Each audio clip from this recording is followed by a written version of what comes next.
Hey guys, I'm happy to see you. My name is Paul and I'm responsible for Digital Maps Online, a Facebook page that presents various GIS news. I also make maps and I have developed several GIS courses over the years.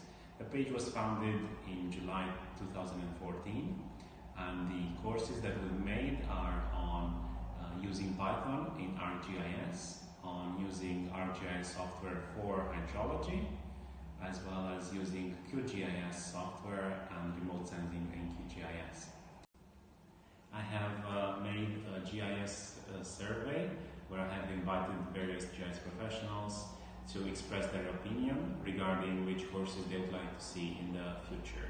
And the courses that were most looked for were remote sensing in ArcGIS and spatial analysis in ArcGIS. I had already contacted some GIS professionals, which are the best in their field, to design these courses as soon as possible. I would love it if you were able to contribute to this project, if you can join us and make this project greater. You can contribute yourself or share your opinions, as well as share the courses with other GIS professionals. I look forward to hearing more from you and hopefully you will love these courses.